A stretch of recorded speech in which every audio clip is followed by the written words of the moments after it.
Tonight, welcome everybody. Tonight is I guess I should share. Tonight is the last AWS Pug Portsmouth user group of the year. We decided not to do a December because we're going to have 3 weeks of reInvent, and nobody's going to want to go from 3 weeks of reInvent into an evening of just talking about more AWS stuff. So instead of doing AWS overload, we're gonna just pass on the December. So tonight we also got a couple of really interesting things. What we're going to do is we're going to give away, everybody that's attending is going to get some AWS compute credits. So congratulations, yay! As long as you do the end of the survey, Chris. The most important part of this whole thing. The most important part is the survey. Chris Planky has spent a lot of time getting this online survey tweaked and tuned and perfected, and I forgot what the name for it, the survey.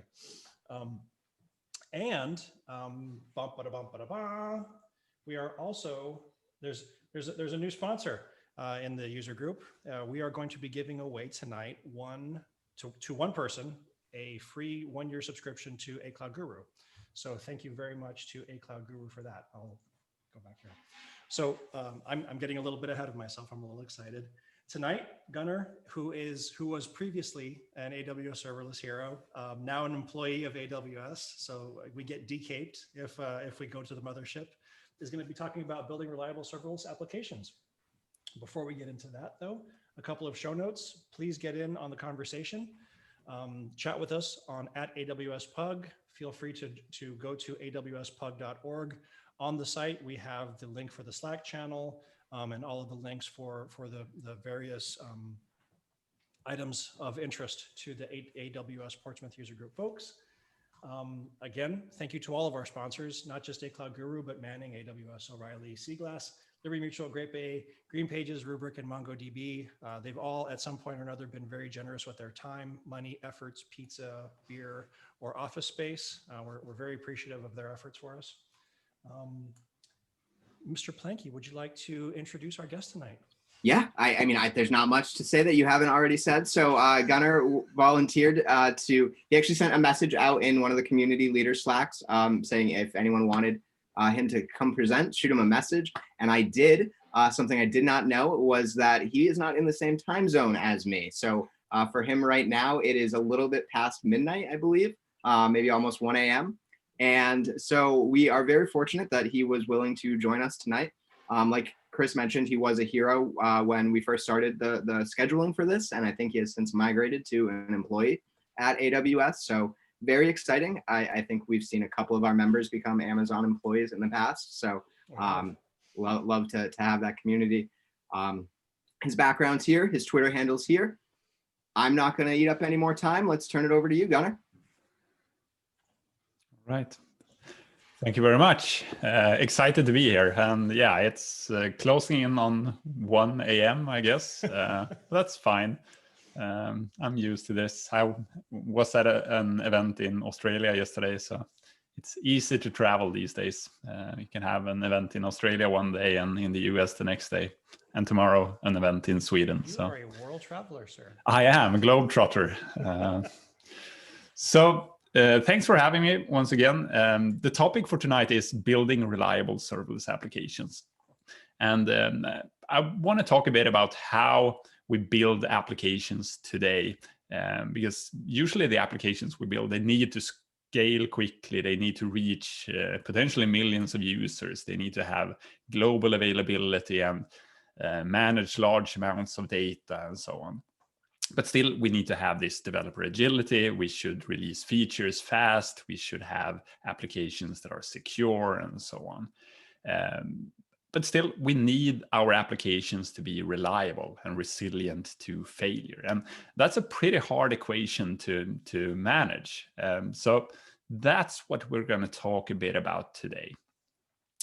And we're going to do that by building reliable serverless applications and breaking that down. So first off, I want to talk a bit about serverless. So just so that we have the basic in place. Most of you probably know all or a lot about serverless already, but let's do the basics at least. Then I want to talk about reliability, a bit about what reliability means and some of the different words that we use when we talk about reliability, to have that in place as well, before moving over to the building part. And then we're going to look at some patterns and practices that I've used and patterns and practices that I've observed throughout the years building with serverless. So just briefly about me then. We've already had 2 presentations of me, so just a brief one. I am now a senior developer advocate at AWS, based in the Nordics, but belong to the EMEA team with Europe, Middle East, and Africa. My background started out over 20 years ago now in the industry as a developer, but I've gone through different roles, both in operations before moving over to more cloud native services and working with AWS primarily. And for a few years now, serverless has been my main area. And I am a builder of communities in the Nordics. I previously was a user group leader for AWS user groups here as well, and also in the serverless community with both meetups and conferences. And I have 3 kids asleep in a room next to me, so hopefully we don't get any guests during the session, but who knows. All right, so let's jump into it. Let's look at the serverless part first. So these are the tenets that define serverless. Real quick, Gunnar, are you sharing your screen? Am I not? Don't believe so. Come on. I don't believe you are either. User group leader, come on. I can do it with audio only, but it won't be as good of a presentation, perhaps. All right. There we go. There we go. All good. So let's jump into the serverless part. Good you noticed, at least. So these are the tenets. Now you can see them. These are the tenets that define serverless as an operational model. We talk about there's no infrastructure to provision, nothing to manage for us. We don't have to provision any servers, operate servers, and so on. And it scales automatically, and it scales by the unit of consumption. So the need that we have, the number of invocations, the data to store, and so on. And we pay for the value. The billing model is pay for value. So if we want consistent throughput, we can pay for that. If we want execution duration, we pay for that. So once again, not for the server unit. And it has these built-in features for availability and for fault tolerance. So we don't have to architect for those on the service level. And that's an important part. We don't have to architect for that on the service level. But we as architects, when we build serverless applications, it's still important that we architect for high availability and fault tolerance when we start tying different services together. And that's part of what we're going to look at tonight. So when we build our serverless applications, this is usually how they look. We have an event source of a sort, and that can be different changes in data state, for instance. Something happens in a DynamoDB table or on an S3 bucket. It can be requests to different endpoints using, for instance, API gateway as the managed API service, or to an application load balancer, for instance. Or it can be different changes in resource states. But one way or another, there is an event that happens that then triggers our Lambda function. Most of the applications we build, they are built around Lambda functions. That is the compute service within our, or the main compute service within our serverless applications. So we use Lambda functions as our compute service, and that can then contain the business logic, the things we want to do based on the event that invoked our Lambda function. And then downstream we have a service of the sort. It might be a DynamoDB table once again, or it might be a third party, or it might be any other type of AWS service. So that's the basics of serverless applications built using AWS Lambda. And looking at an example, well, this is perhaps our most basic web service, the one that we perhaps all started out with when we started building serverless applications. where we have a client making a request to Amazon API Gateway, which in turn invokes AWS Lambda, processes the data that is sent through the event, and then we store or retrieve data, in this case DynamoDB. And that is then returned back through API Gateway and back to the client. So when we build these applications, it consists of several different parts, several different services that we tie together. So when we talk about serverless applications, it resembles a lot the way that we talk about distributed systems. A distributed system, it is one that has these multiple components, and they are all located on different machines that communicate and then coordinate the actions in order for it to appear as a coherent system to the end user. And that is exactly what we have with our serverless application. It consists of several different smaller parts that then should interact with each other to exist and appear as a coherent system to the end user. And with the Lambda functions that we use, we can then invoke those in 3 different ways mainly. And the example we saw before, that is a synchronous invocation of our Lambda functions. So we have API Gateway, then triggering a Lambda function, invoking that, and then the Lambda function returns a reply back to the invoker, in that case API Gateway, and in front of that a client of sort. And with the synchronous invocation, it means that the client that makes the request is waiting for a response throughout that chain, throughout the chain of services that are used.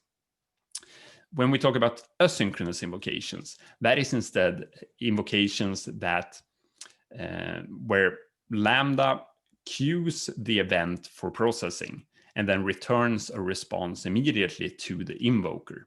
So for instance, we're storing an item in Amazon S3, that event or the client that stores that event gets a response back immediately, and then the Lambda function is invoked based on the event that an item is stored in S3. So that is an asynchronous invocation. And with the asynchronous invocations, AWS Lambda handles retries, and it can then send different invocation records. We're going to look a bit about that later on in the presentation. And the third one is the one that we're calling poll-based invocation. And that is when we have items that either comes through from a stream, like Amazon DynamoDB streams or Kinesis streams, or it's based out of a queue. Amazon SQS, for instance, or now recently just announced a couple of days ago, we can now use Amazon MQ as an event source for Lambda as well with our poll-based invocations. So these are the 3 methods that we have when we're building our applications.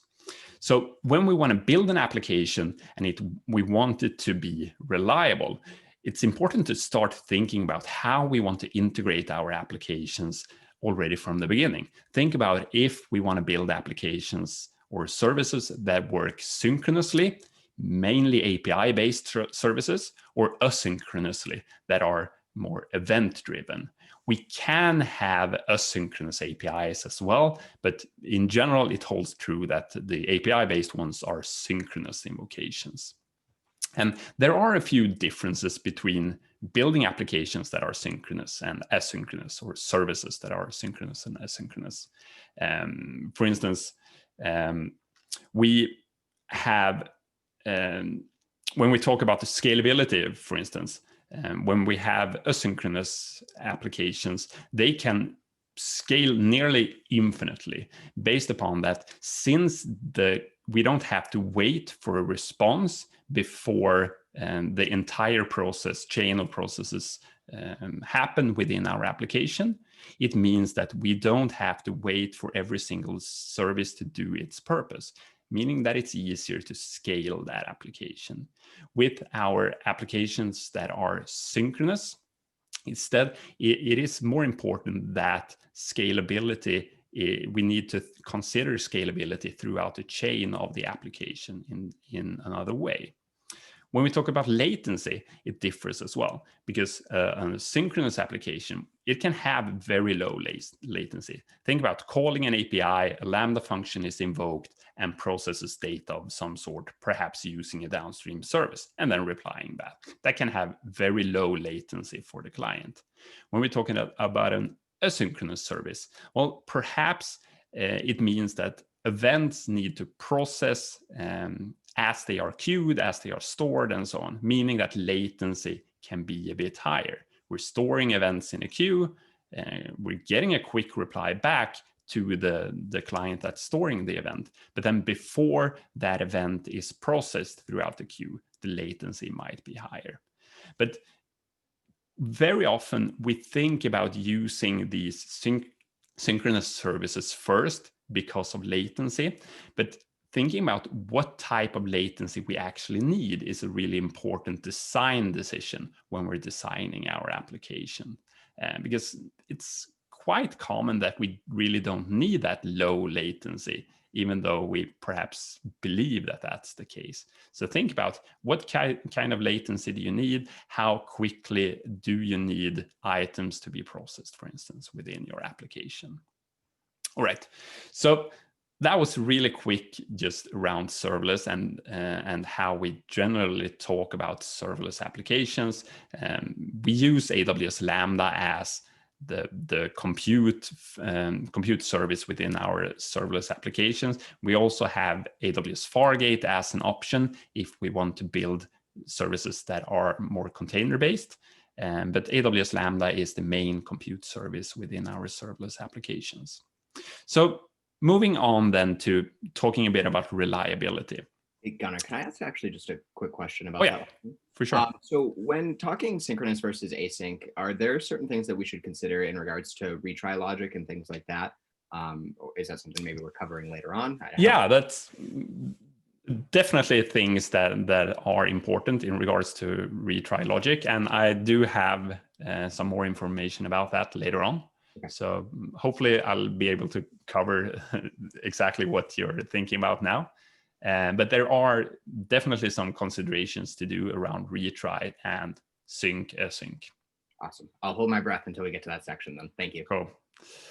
All right, so there are a few words that we commonly use when we talk about reliability, and sometimes they are used interchangeably, and sometimes we perhaps don't use the exact word what it actually means. So I just want to give you a brief about some of these R words that we commonly use. The first one is reliability, and the meaning of the word reliability is the probability that a product, a system, or a service will perform its intended function adequately for a specified period. And the most important part here is its intended function, because it doesn't really mean that something is reliable, doesn't mean that it has to work exactly in the way that we build it. But the intended purpose or the intended function might mean that we build a service that's supposed to process images. Well, as long as it processes those images, what happens in the background, what happens with our services, doesn't really care for our customers. They don't really care about that. So this is a lot about the patterns, the practices, the things we're going to talk about later on. And in regards to reliability, I think it's important to think that reliability is not the same as quality. We can have things that are really reliable without being high quality. I like to compare this to cars, because I think that's definitely an area where reliability and quality isn't always the same.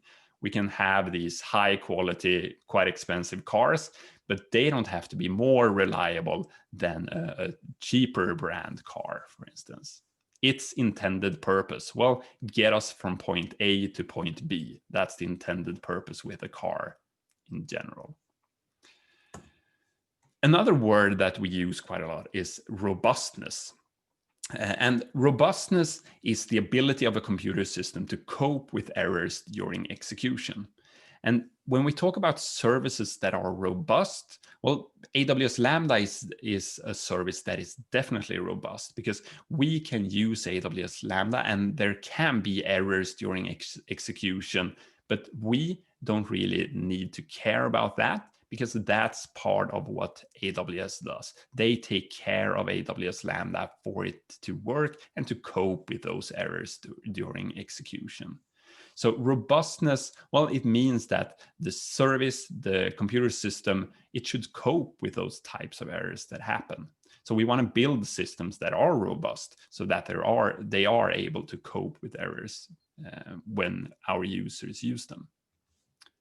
And the next word is another R word, resilient. We talk about resilient, resilience, and so on. And a resilient system, it is a system that's able to adjust how it works either prior to, during, or after an event. And by doing that, it's able to then sustain the required operation. So it can do what its intended function during both expected and unexpected conditions. So think about a service that perhaps has some sort of failure. Well, if that service is still able to deliver its intended functionality, well, then that service is usually resilient to failure. And when we talk about resilient system, it's part of it is, of course, the tech behind, but it's also a lot about the things that we do. There's this famous quote that resilience isn't something you have, it's something you do. So it's the things we as engineers do to make our system resilient to failure.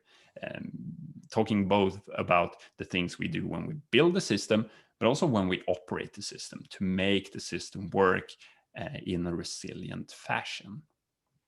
So those are a few different words that we often use when we talk about resilient, or resilience, reliability, and robustness.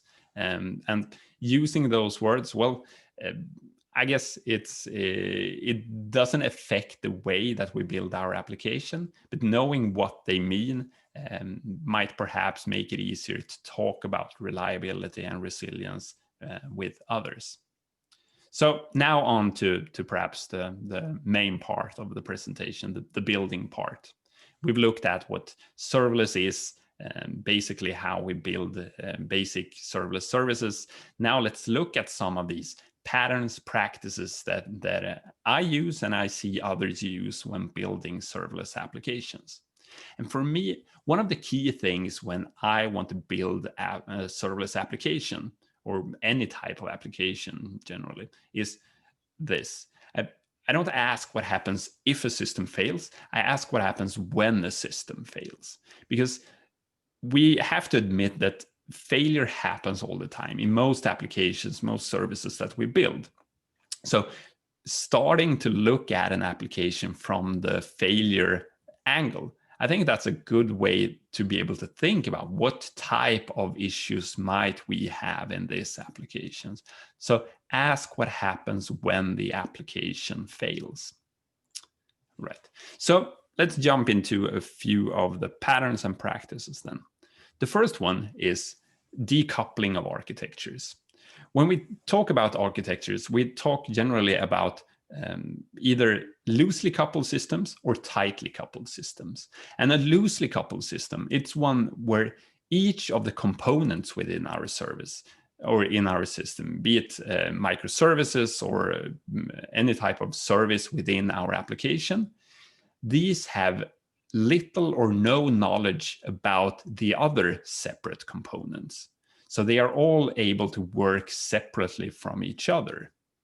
And by doing that, by decoupling applications, it can help us both in not getting these cascading failures where one service failure affects other parts of the application, but it can also help us build our application in a better way, in that we're able to build features for specific parts of the application without basically thinking about what the other parts of the system does, as long as we have this contract in between our applications. So we talk about decoupling in two different ways. One is contract decoupling, as I just mentioned. And that means that we have different services that talk to each other, mainly through APIs. And a contract decoupling, it means that we've set up this contract, and in this case, it is an API. And what service A needs to know about service B and vice versa is only how should that they interact with each other through that API. It means that we're able to do changes in implementation between the services as well. We can update both service A and service B by themselves. As long as that contract is in place, they're still able to communicate in between each other. The other one is runtime decoupling. And that means that we're decoupling through asynchronous invocation. So back to the way that we invoke our Lambda functions, for instance. And by doing that, we have an even greater way of reducing that risk of cascading failures. Because with the API one, well, that usually means that service B needs to be there for service A to be able to post events or post messages and so on. But by doing runtime decoupling and having it asynchronously, then we're able to post a message and perhaps store that in a queue or push it through a service like EventBridge and then do something with that event message. And service B doesn't really have to be there. It can then pick up the message later on when the service is there and functioning. So doing decoupling means that we're able to build applications that are more reliable.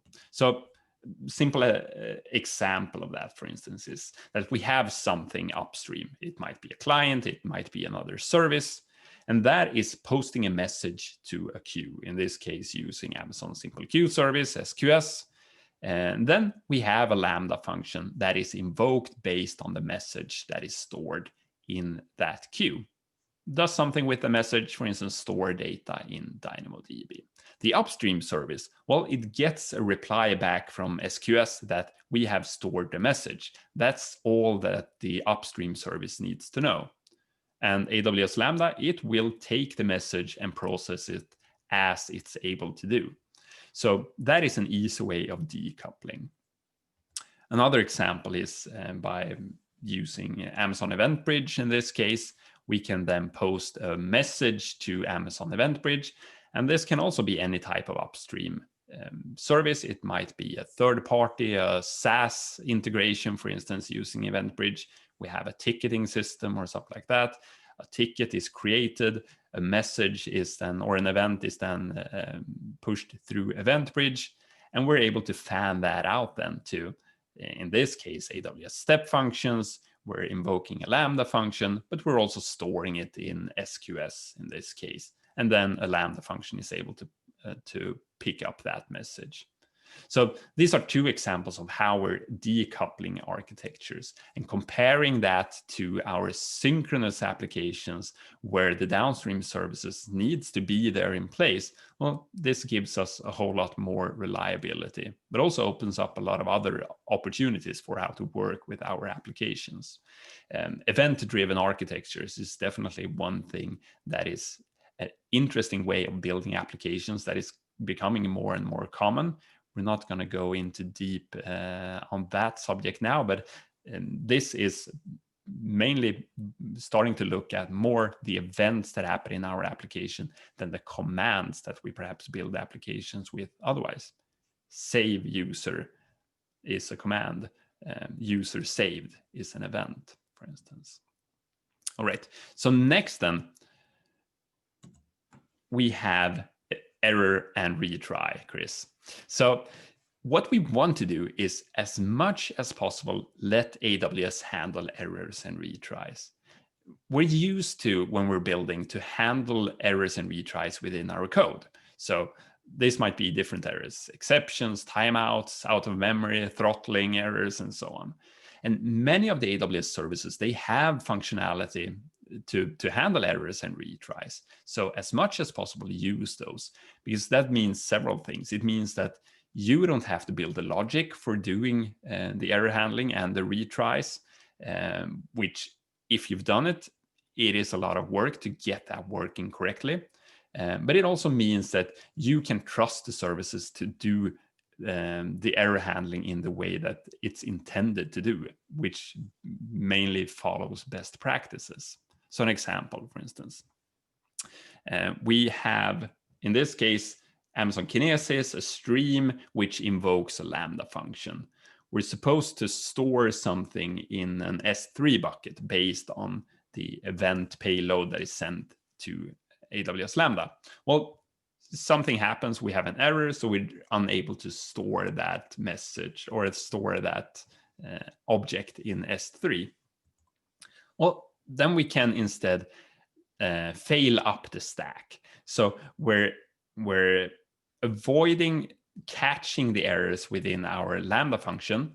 We don't want to catch the error and handle it ourselves within our code. Instead, we're failing the entire function and then let AWS handle errors and retries. So failing up the stack means that the invoking service, in this case, Amazon Kinesis, is then supposed to use its error handling and retry behavior. So we configure the built-in retry functionality then to reprocess these events. Bit more about retries later on. Next then is when building our Lambda functions, we don't have to use Lambda functions all the time, but in many cases we use AWS Lambda as one of the main parts within our applications. We want to aim to have single purpose functions. Doesn't mean that we should always have single purpose functions, but that's something we should aim for. So by building functions that are lean, being single purpose, they only have one purpose mainly within the code. It means that we can do these total failures and then once again fail the entire Lambda function and fail up the stack. But this is a spectrum, of course. In some cases, we have Lambda functions that need to do more than one thing. Perhaps we don't want to chain multiple Lambda functions after each other with queues and so on. To be able to have lean functions, we add complexity, and in all cases, complexity isn't good. So it is this spectrum from the more monolithic Lambda function that contains a lot of functionality to these lean single purpose Lambdas. So try to aim for a single purpose, but don't have it as the goal all the time. Sometimes you need to have multiple functionalities within one Lambda function. Another thing that I see as important is that we need to think about when to use standard or FIFO. And in this case, I'm talking about SQS and now SNS as well. This was a new feature released just a couple of days ago. But when we use SQS for queuing and SNS for notification messaging, we have the option now to choose between standard queues, standard topics, or then FIFO, first in, first out. So we should use FIFO when we need this strict messaging order. So it should be processed in the way that it is received.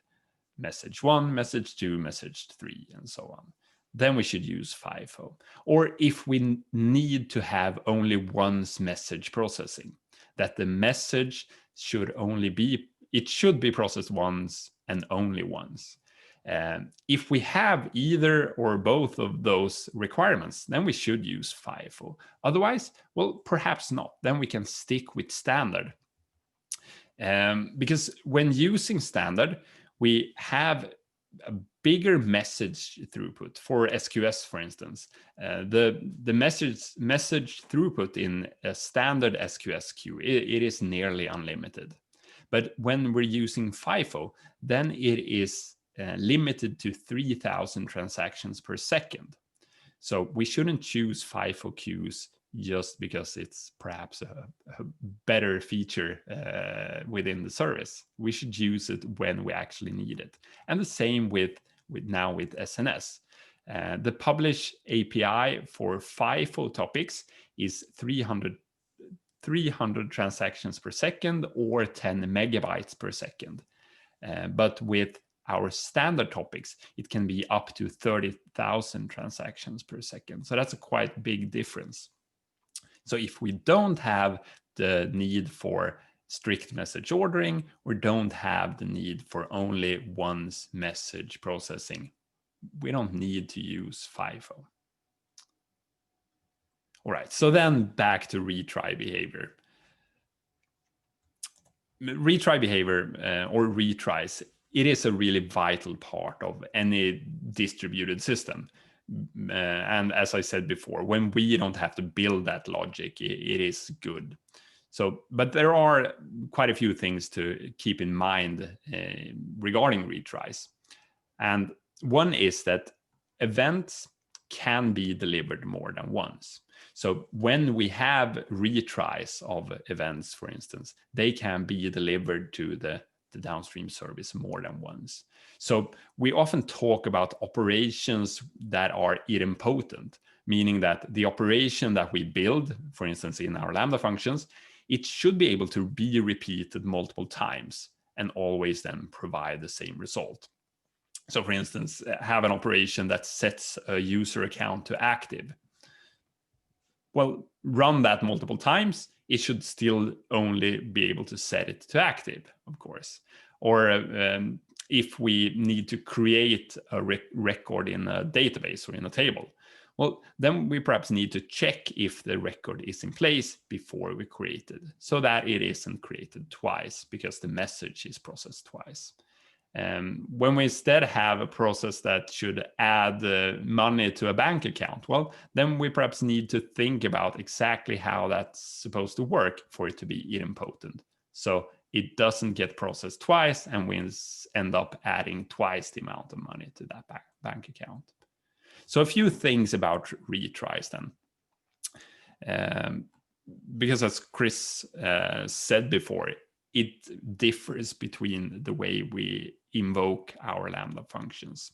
So when we have synchronous invocations, Lambda returns the failure to the invoker for retry. And if you think about that basic web service I had earlier on, well, if you try to open a web page that uses an API and there is an error, well, that is sent back to your web page. So you get the error message in return, 404 or 502 or whatever the error message is.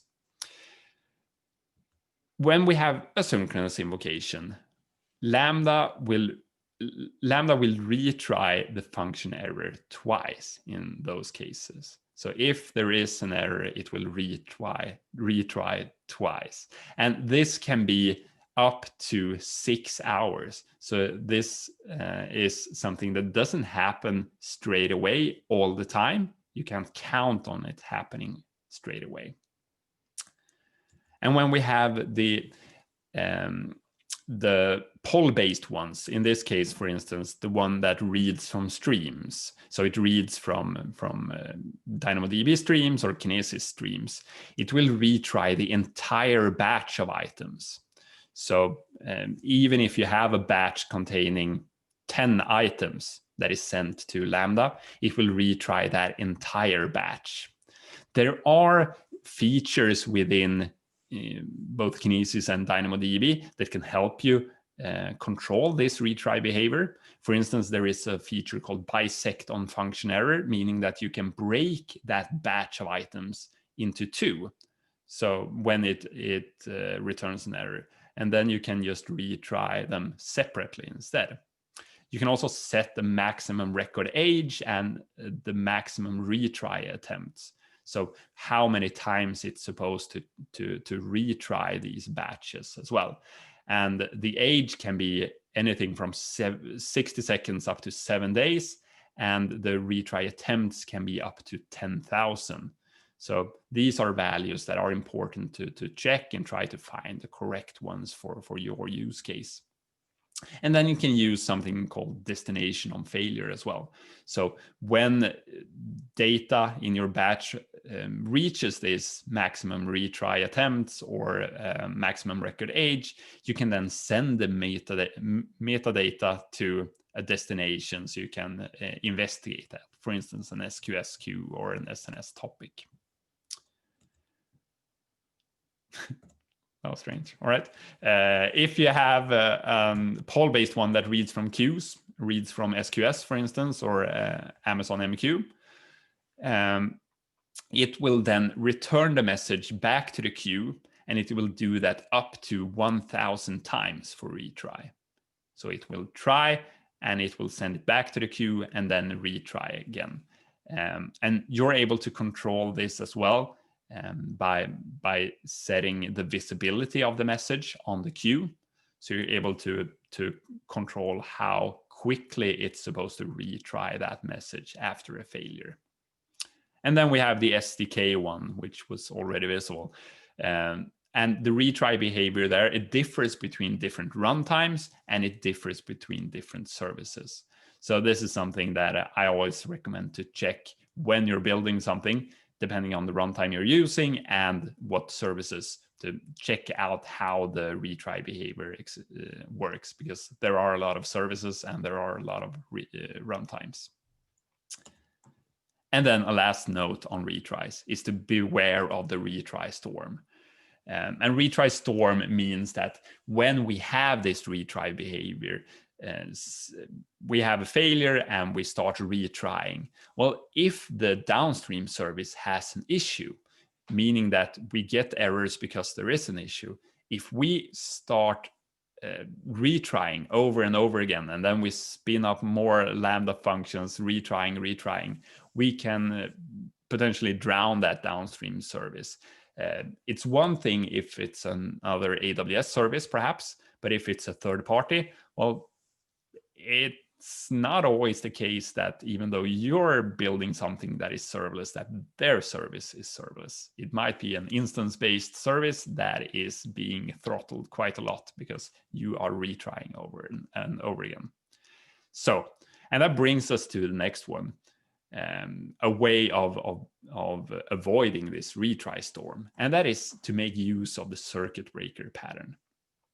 And the basic idea behind a circuit breaker is the same way as with electrics with a circuit breaker.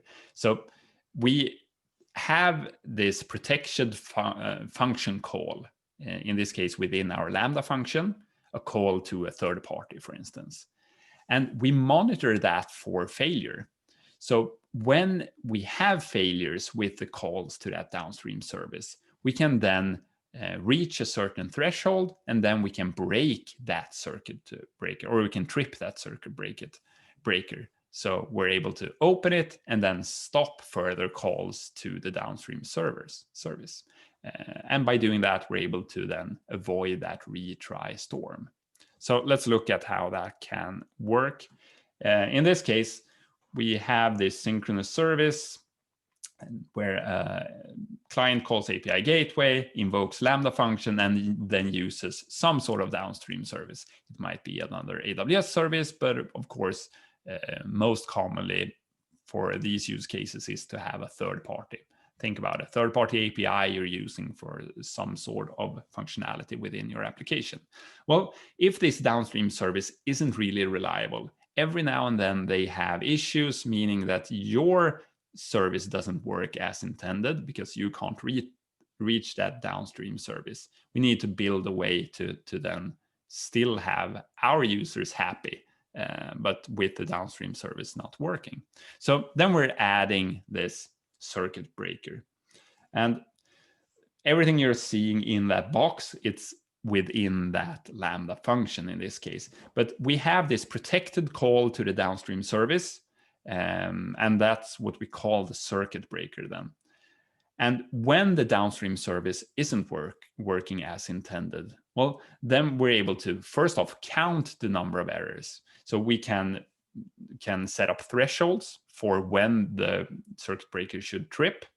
And if it trips, we can then either use a fallback service, a fallback function, or we can just send some cached response or something like that. And since we're working with stateless applications, our Lambda functions are stateless. We need to store the state of our circuit breaker somewhere, and we're doing that in DynamoDB in this case. You could also use Elasticache, for instance. So the circuit breaker in itself, that's not something new, but using it for serverless, well, that's something that it's gaining traction. More and more people are at least talking about using it. So I think that's good to avoid these retry storms. And as an example, I've created the circuit breaker Lambda, something you can try out if you want to see how a circuit breaker can work with AWS Lambda. So do check that out. All right. On to the next one then. Dead letter queues. That's something that we want to use to be able to then capture events that fail to process. And more services are now getting dead letter queue functionality, which means that, once again, it's something that we don't have to build ourselves. We don't have to manage that functionality in code. Instead, it's part of the service, which is great. So we can then capture these events or messages, for instance, and then inspect them, or we can replay them as well. So example of that then. In this case, we have an asynchronous application. We have an Amazon S3 bucket. Something is stored or updated there. So an event triggers AWS Lambda, which in this case is supposed to send a message to a topic in SNS and then notify a client, an email message, SMS, for instance. Well, in this case, the client doesn't respond, or we're unable to deliver the message to the client. We can then add a dead letter queue to the SNS, to our SNS service, and then store that message there and either inspect it, or as I said, we can reprocess it. So we're able to look at the message and see what was wrong with it and reprocess it. So we can add dead letter queues now to SQS, to SNS, to Lambda, and now to EventBridge as well. That was released this summer, I think. SQS uses, of course, another queue as a dead letter queue. SNS uses an SQS queue as a dead letter queue. For Lambda, we can use either a queue or an SNS topic as a dead letter queue. And EventBridge uses SQS as dead letter queue. In regards to SNS, we attach the dead letter queue to a subscription, which is quite important, that it's not on the topic, it's on the actual subscription. This has different retry behaviors as well, these subscriptions, which is something to look at as well. So before it's sent to the dead letter queue, for instance, messages to SQS or Lambda are retried 100,015 times. I had to make a note of that, over 23 days before it's sent to the dead letter queue. And SMS, mobile, and SMTP retries 50 times over 6 hours before it's sent to the queue. And with HTTP endpoints, we can set up a custom retry policy. And with Lambda, it writes the event that invoked the Lambda function to the endpoint after that default retry policy. And that is to do an additional 2 retries on failure. But for Lambda, we have another option as well. We can use a feature called Lambda destinations. And we use that to, first off, capture function failures. That's perhaps one of the main features with it. And this is something that we should favor over using dead letter queues for Lambdas. So we can use Lambda destinations with any asynchronous Lambda invocation. And it works like this. We set up Lambda destinations, and this is either for success or for failure. So the execution record that is created when the Lambda function is invoked or executed, that result is then sent to the destination that we've configured. And it contains details about the request, and it contains the response in JSON. And as destinations, we can set up either another Lambda function, we can set up a queue, topic, or we can use EventBridge as well as a destination. So a pattern that I see becoming more and more common is something like this. Let's say that we have an application or a service for processing images. So we want to store an image in S3, then use a Lambda function to process that image and store it in the same or another S3 bucket. Then we can set up destinations on success. In this case, on success, every time that Lambda function is invoked and executed, on success, we can invoke another Lambda function to do something. And in this case, it could be something with that event, with those event details. For instance, use the same image to do something else. But if there's failure, we can set up Lambda destinations for failure as well. So we can send that event message to an SQS queue and store it there. And then once again, use that in the same way as with dead letter queues for either manual inspection or for retry or reprocessing once again. So by using Lambda destinations, we can quite easily start using the events that occur within our application and start becoming more event-driven in our application. In this case, the events are on success and on failure, but they contain a lot of details that we can use within our application. The next one is one that's it's close to heart for me. I like this one a lot. It's separating configuration from code. And why this is important for me is that I've gone down the wrong path with this so many times in the past, that you create an application, you create a service, and you add configuration within the code. So every time you need to make configuration changes, you need to redeploy code. By separating configuration from code, you can then deploy configuration changes separately instead of redeploying bigger parts of your application. For instance, redeploying a Lambda function just to make a configuration change. And my go-to choice for doing this today is by using AWS App Config. AWS App Config is perhaps a lesser known service from AWS. It was released at reInvent last year, and it is a service that aims to help us separate configuration from code. And it allows us to, first off, validate the configuration that we do prior to deploying it. So for instance, if we have configuration that is JSON based, well, we can set up validation of that JSON to make sure that the configuration changes we do are compliant with the way that the configuration should look, meaning that we don't deploy bad configuration. And then we have different options for deploying configuration. And we can do that either gradual or non-gradual.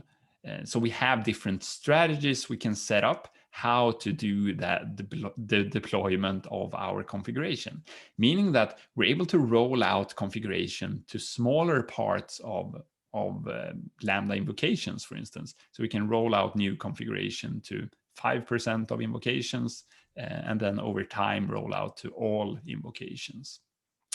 And we also have the ability to monitor the deployment.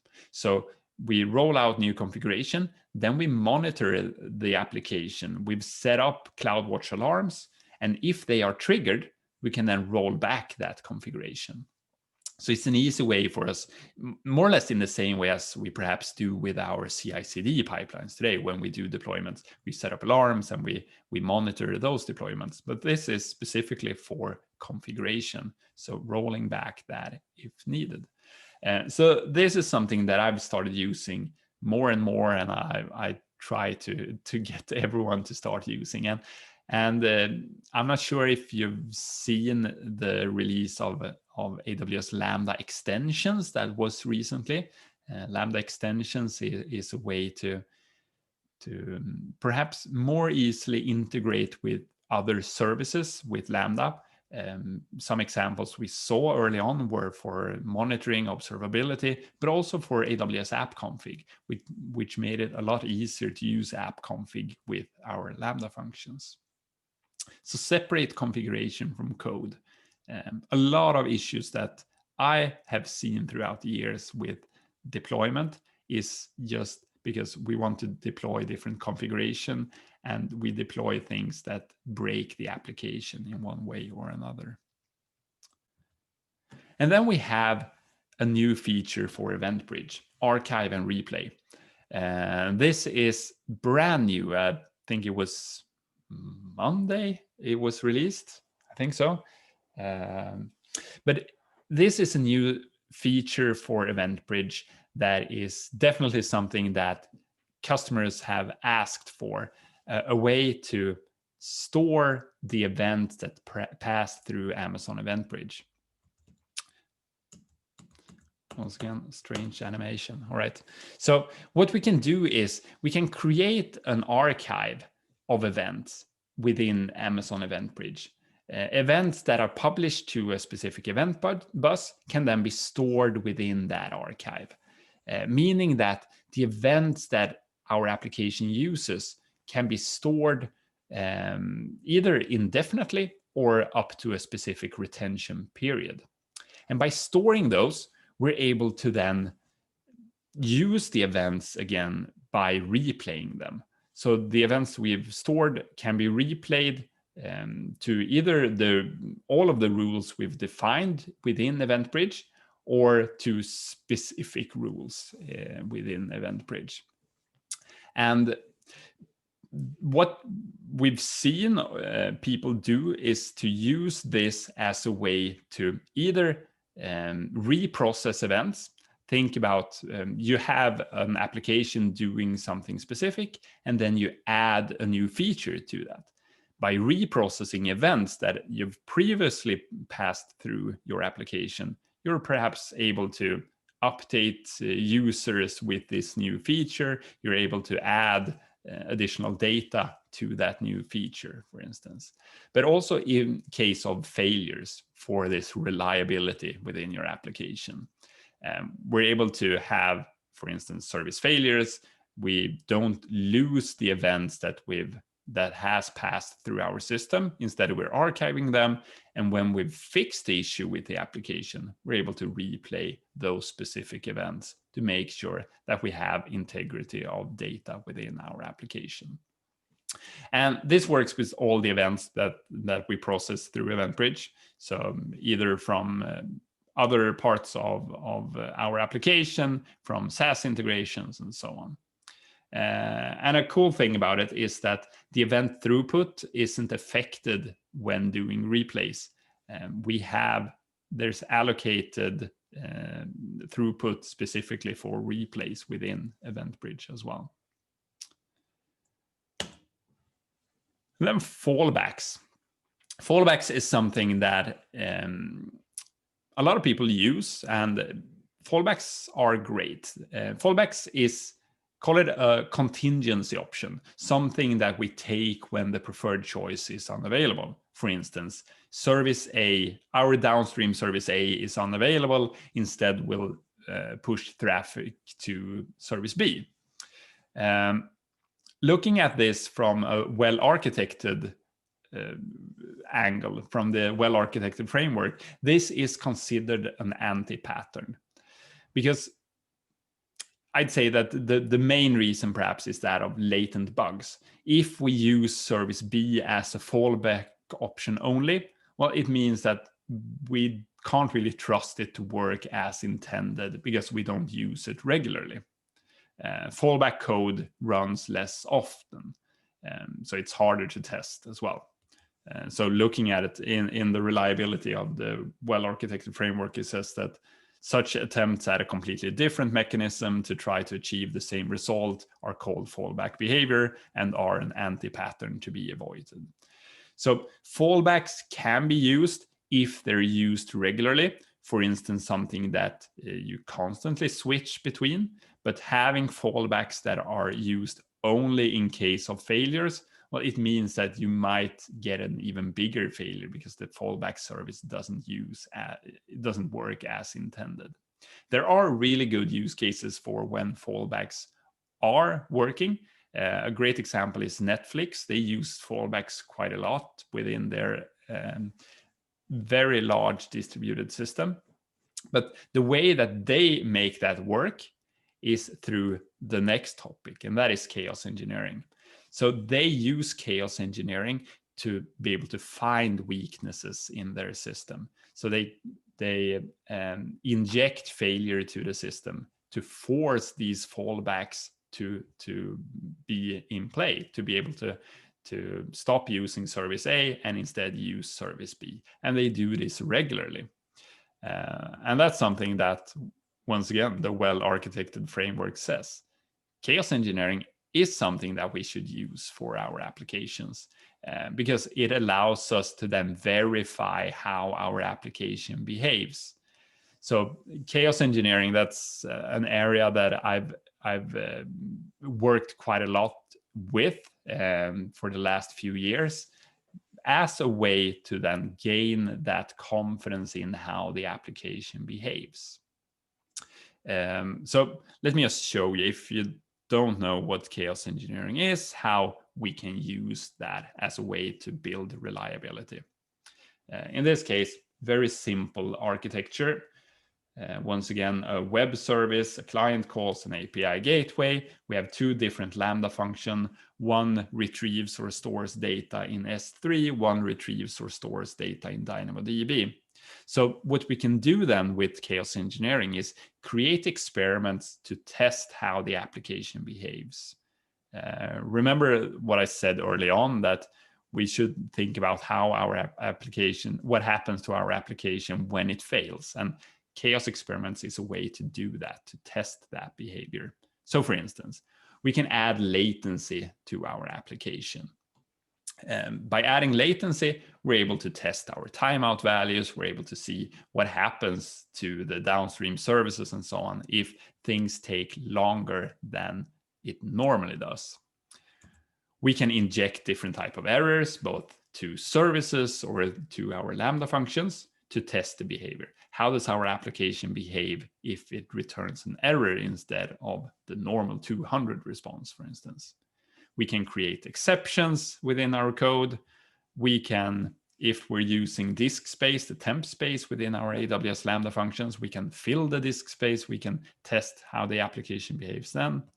Or one of the most common ways of doing experiments is to block network connections. I've talked a lot about downstream services and the third-party APIs, and that is because those are things that often can fail. So testing these scenarios by blocking a network connection to a downstream service, a third-party API, we're able to see how does our application behave. If we've implemented the circuit breaker, well, that's a great way of testing that the circuit breaker works as intended as well. And I've also created a package for that called Failure Lambda. So if you're using AWS Lambda and using Node.js based Lambdas, you can use Failure Lambda as a way to do chaos experiments within your applications. And then the last part is this. The reliability pillar also says this, that they see chaos engineering as such an important part that this is something that we should do as part of our CI/CD cycle. And this is perhaps next level stuff. We need to get through all the others first, but having this as part of our CI/CD, so that we're testing our application proactively every time we're doing deployment. Well, it means that we're able to trust our application all the time. We're able to see how it behaves in the face of failure at each deployment. So we're able to do these experiments as part of the regular deployment of our application. And that brings us to the summary slide. I'm going to try to summarize some of the key takeaways, at least.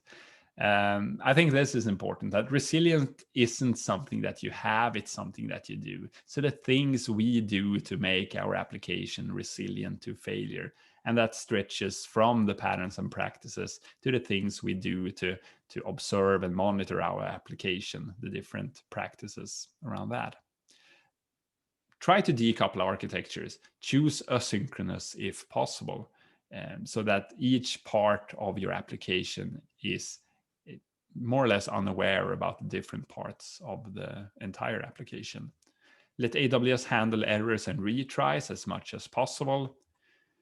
Use the circuit breaker pattern to avoid these retry storms. If you have a third party, for instance, in use, adding a circuit breaker to that application, even though you perhaps don't even need it until that time that it breaks, it is good practice to make sure that your users will still get that good experience from your application. Use dead letter queues, you're able to capture events, prefer Lambda destinations for your Lambda functions, and use that for function failures, but also for success. So you can use that as a way to make your application more event-driven. Separate your configuration from your code, for instance, using app config. That's one example of it. And think about fallbacks. If you use them, well, make sure that you test them, that they're used often and verified often. And consider chaos engineering as a way to find weaknesses and fix those weaknesses. And then some links. Both Young Kuin and Jeremy Daly has some great information out there around reliability and patterns. So do look at those. The Amazon Builders Library is a great source of information for how Amazon and AWS build services that are highly reliable and resilient to failure. And if you want to try out the failure Lambda or circuit breaker Lambda, those are the links there as well. And with that, well, that was some information about building reliable applications with serverless. Questions? Yeah, does anybody have any questions in the audience? I had a question needed in every slide, but I forgot them now. Sorry. But yeah, if you can go back to the slides, I just have a couple of questions. Yeah. I didn't get what you said about two retries in asynchronous. You said asynchronous architecture have two retries. Oh yeah. Why two? Why it's two? Yeah, why two? Why? I couldn't see why it's only two. Like, why the number two? Let me see. Let me try to find the slide first. Just a second. While he's doing that, everybody, please go ahead and Chris posted the link for the survey in the general chat. So if you is it this one? If you take care of that. Yeah, I can see which one, but function errors twice. Yeah, asynchronous invocations. Yes. All right. Well, that is the functionality within AWS Lambda. So it does the retry up to 2 times and up to 6 hours. I just want to know, do I have to tell my Lambda architecture that you are on async to hit this? Or if I'm using event-driven services, it will be 2 times? Yes. So if the invocation method is asynchronous, and that is something that you set up when you create the Lambda function. So if it's invoked by in an asynchronous way, the invoker, it will have this behavior as a default. Okay. Something that has bitten me in the past is not knowing. So if you have another AWS service invoke your Lambda, you need to know how that service invokes your Lambda. This is documented for most of these things, but different services may invoke your Lambda with an async invocation versus a synchronous invocation. And so that is something to be aware of as you go integrating AWS services with Lambdas. And this last question, for case engineering, they say you don't go there until your services are really good.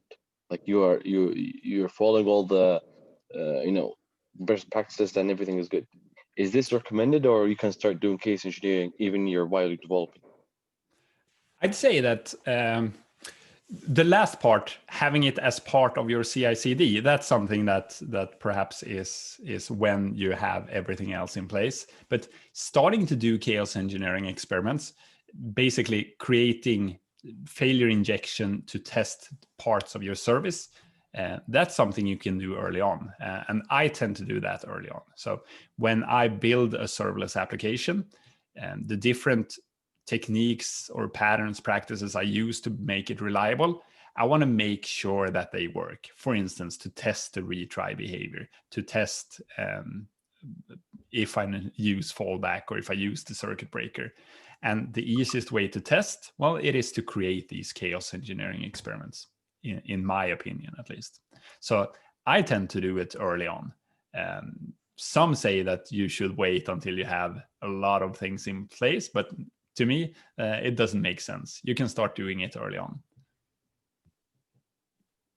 Thank you. Hey, Gunnar, on that last slide that you had with some useful links, one more that I found to be really beneficial was the AWS well-architected program. So getting you to think about how to build these things. Was it on there? Yep. No, it wasn't. The good thing you said that. I thought it was on there. I mentioned the well-architected framework a few times, so it should definitely be there.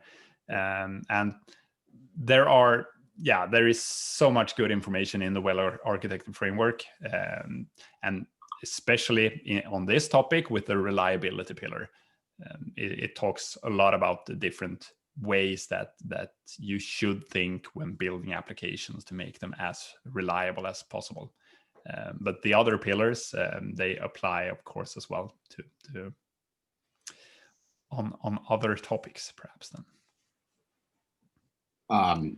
another perhaps we can post that link in the chat or something. Oh yeah, So for folks, it's basically just like, I think it's a 52 question survey about your infrastructure and your workload that you have on there, that you're running on AWS. So it is an AWS service that you can access from the console, I believe. Yeah, you can access it via the console. And it's not something you have to do in one sitting, right? You can kind of start it and step away. And for me, it made me think about things a little bit differently and really brought some of the points that Gunnar brought front to mind for me, and really changed the way I kind of design some of these things when I get started. I'm a big fan of the security pillar. Yeah. So I just dropped a link for that in chat. I did have another question. So you mentioned retries can happen up to 6 hours. I know from my personal experience, I typically see them almost milliseconds apart. And I've been working on AWS and Lambda specifically for probably about 5 years. I can't think of an example where I've seen it take up to 6 hours. I understand that you probably have to say that being an employee of Amazon, but I'm just curious from your personal experience. Have you ever seen one that's even more than a minute out from the original request? I've seen over a minute, but nowhere near 6 hours now. That's right. And usually it is really quick, but it is some sort of queue behavior for the retries. So I suppose it's a matter of scale perhaps as well. How many events do you have? How much retries do you have at the same time, and so on? Got it. And then the last thing I'll add, I'll open it up to other people while you guys fill out those forms. One thing that you mentioned, and I just want to drill like the value I have found from it. You mentioned when you have a Lambda and failing up the stack and passing that failure in your example to Kinesis. One of the huge value adds you also get with that is that triggers the AWS metric for Lambda errors. So you can set up monitoring and alerting based on CloudWatch metrics. And when you're not catching errors and trying to handle that yourself, you get to really leverage some of the out-of-the-box functionality you get with the Lambda runtime and AWS CloudWatch. So I find huge value in single-purpose Lambdas and failing the Lambdas if anything goes wrong, because that's going to trigger a metric that I can then alert on through a third-party tool or through AWS's tools as well. Yeah, that is a really great point. Can I ask a really quick question? I don't know, like, I'm a little out of my depth, but like, I was wondering, like, I don't know if you've heard like the 4 golden signals of like reliability engineering. I was recently asked this as like an interview question, like, what are the 4 golden signals? It's like, I don't know, but I was wondering if you have any experience, if, I'm just curious, like in your experience, have you tried to like apply those principles directly using the serverless, some of the ideas that you were sharing today?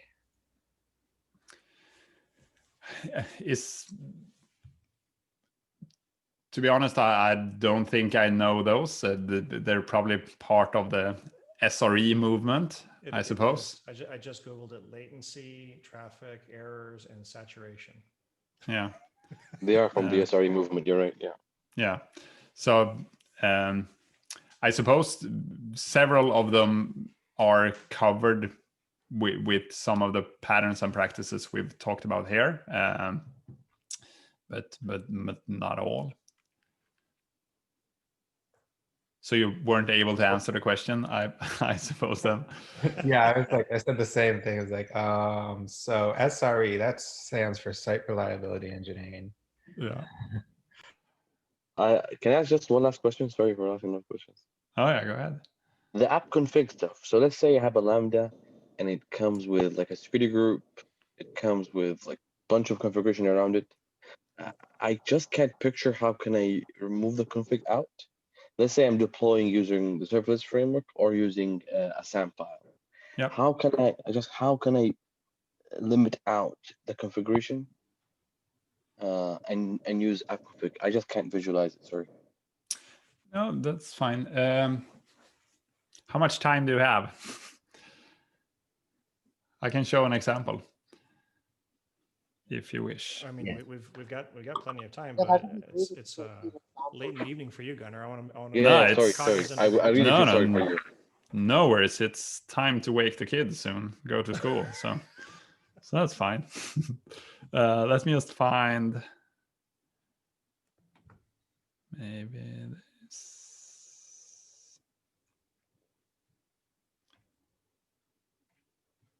Just wake checking. the kids, isn't it almost? It's a little after 2 a.m., right? Yeah, that's right. They get an early start over there. It's chaos engineering. Throw some into their schedule. Let's see. Yeah, I think I can show you this. All right. So a bit of VS Code. Let me try to zoom in.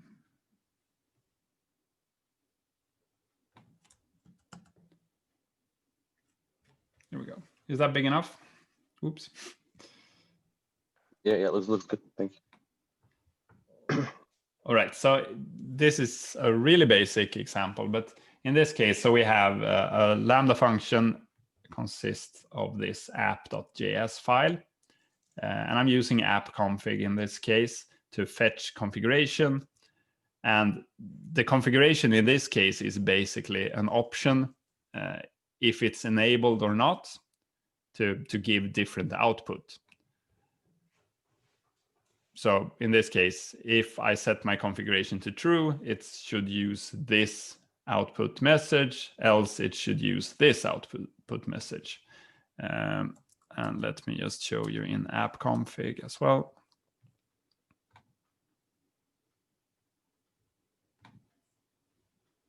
Oh, so you deploy the app config using SAM? In this case, I have, yes, but you don't have to. But I have that in my SAM template. So I have the configuration is JSON that I have here is enabled false, and the message option. So it's part of my SAM application or a SAM template, but it doesn't have to be. It can be separate. Yeah, I agree. Yes. So then let's move here. So this is in app config. First off, let's check.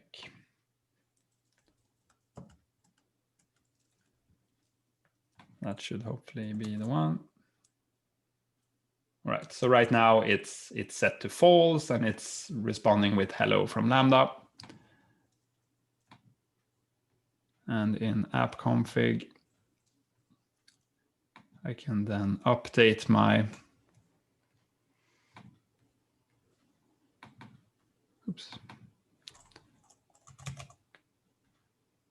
is enabled true, create a new version, and then I deploy that new version. So right now I've only created a new version. It should still reply with the same.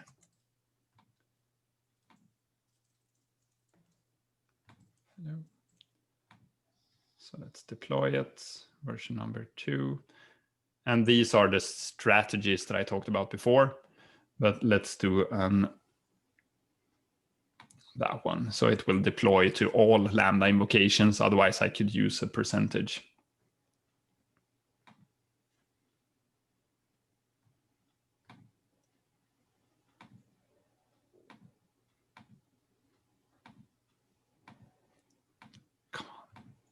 Love to see I'm not the only one who does that with CloudWatch. Any refresh button. No. I hope we don't hit the 6 hours right now. No. There we go. All right, complete. So now, hello from app config.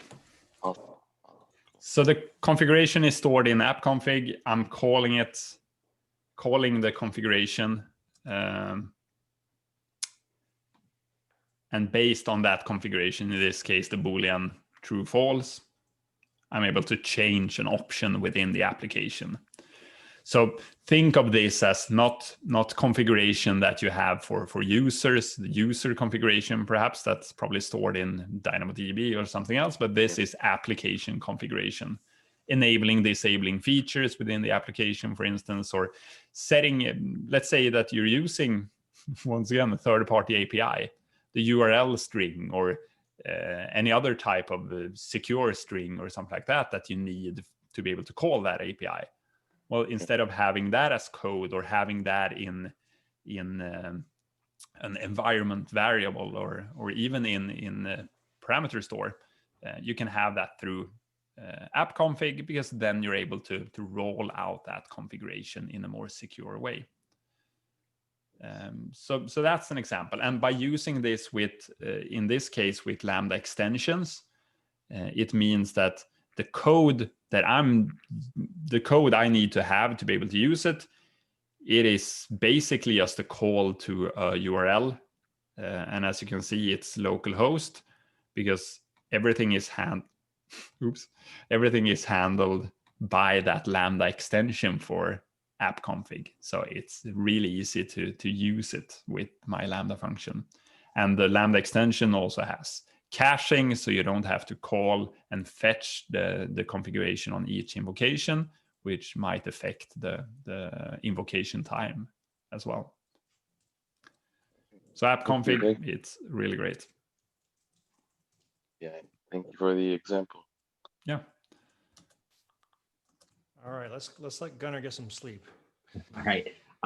So Gunnar, if you could stop sharing, I'm going to share out as we raffle our a Cloud Guru license. All right, so everybody here is going to get 2 credits, two $25 compute credits simply for attending. And we're going to give away one-year subscription to a Cloud Guru to a lucky winner. Yes. So let's see if I can give this a whirl. And the winner's me. Wait, what?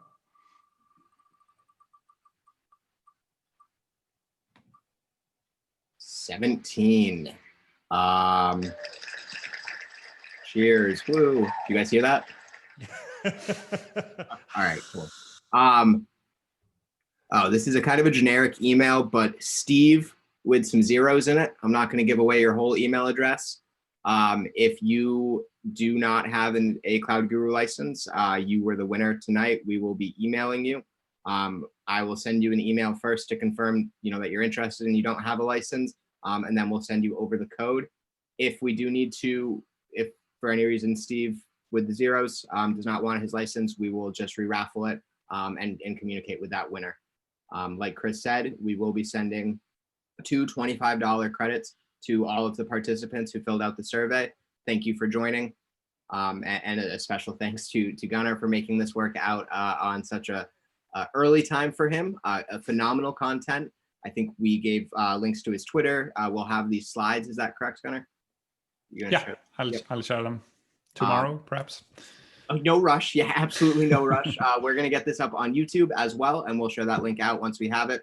Gunnar, I will send you the feedback we got from this event, and thank you very much for joining us. Thank you all very much for taking part. Thank you, Gunnar. Thank you. Yeah, thank you.